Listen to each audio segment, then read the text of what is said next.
nakawuka bamulonda atambuza amagulu abiri kati ali kwana. Era yanzigirayo bulungi nnyo enjogera y'Abaganda gye mbadde mbabuulira nti awava munno tewadda munno, awava okugulu wadda muggo. N'olwekyo bwe mulaba abajjonkera Sseggona mumanye kye baagala okuzza we mbadde. Ey'ensonga ngimaze. Bitokota neebazizza okukola emirimu nga seeraga. Era ekyo kyabukkiriza mu Bayibuli ne mu Qur'an gyekiri, ogwadde bwe gugaba ogwa kkono tegumanyanga. Nze njagala nkole olw'obulungi bw'ensi, nkole olw'obulungi bw'abalala. Katonda wange ali mu ggulu ansiime. Abantu omwana w'omuntu oluusi tasiima. Era Isaaya yakimanya mu Ssuula ya 26 olunyiriri lw'okumi nti omubi ne bw'omukolera ebyekisa talyagala bya butuukirivu, tebagenda kubitegeera.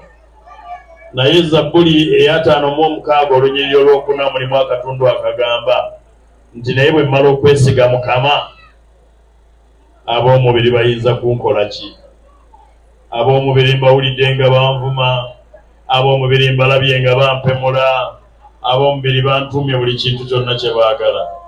Naye ab'omubiri bayinza kunkola ki nga neesize Mukama? Waliwo abantu nga mu kikula kyabwe mulimu kukyawa, mulimu kuwalana, mulimu kuloga. Batambula bameketa amannyo, basiita ebigere, bayita emizimu, bagisindika mu balala. Fe abalina Yesu awo twavaawo, kubanga yawangula okufa n'amagombe, yawangula ebikemo n'okumeketa amannyo. Mikwano gyange nzize wano kubagamba nti mwesige Katonda. Nze neesiga Katonda wange. Abantu baŋŋambye ebigambo bingi, gundi mulogo, gundi ajja kukola kino, agenda kumeza enfufu, biki byonna ne mbagamba zinampitawa. Ab'omubiri bayinza kunkola ki nga neesize Katonda? Mwe muli beemaya, ab'emaya mwanzigulako omusango nti nno nze najja mu gundi. Kale obwo obuyinza nabujjawa?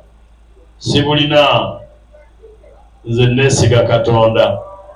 Naye kale singa nalina obuyinza obwo obusobola okumugyamu, nandibajjimbu bonna kubanga bonna tebaasoma. Nandibajjimbu bonna. Omuntu wajja okwesimbako aba ayagala kukuleka mu ofiisi oba okufulumya. Kakati nze bwe mba nga nfunye omukisa Katonda n'amunfulumiza nga nkuba mu ngalo nga nange muŋŋamba ndi mubi, nja kukuba mu ngalo. Naye olw'okuba ndi taata n'okusonyiwa kirungo ekiri munda mu nze, omwana wattu ne bw'aba nga nkozeeko ebyensonyi, omwana wattu ne bw'aba nga nkozeeko ebyobukuusa, mumugambe ewange nkyakudde oluggi okumwaniriza, mugambe tusisinkane wali bwe namusisinkana. Bwe twayogereranga ebigambo ebyamuleeta mu bukulembeze bwa wano, nze siggalawo, kubanga mu kirungo kyange temuliimu bukyayi, temuliimu ffutwa, temuliimu bukuusa. Nsaba Katonda buli olukya ankuume bw'atyo. Kuŋŋaanye mukulembeze akuŋŋaanya, omukulembeze tasaasaanya. Ogwo omusango ngumaze okugwegaanya. Maliriza nga mbakubiriza mikwano gyange, muweerere abaana. Muweerere abaana baffe abaana insurance, baleme okutukolimira nga bakuze.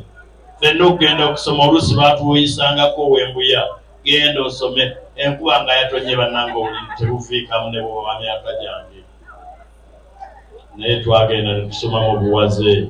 Kibooko y'omusomesa w'edda nga yalumanga, mu kkubo nga baatukubanga, prefect n'akuba, class monitor n'akuba ruula mu mutwe, omukazi w'okukyalo n'akuba nga akusanze osamba akatanga mu kkubo.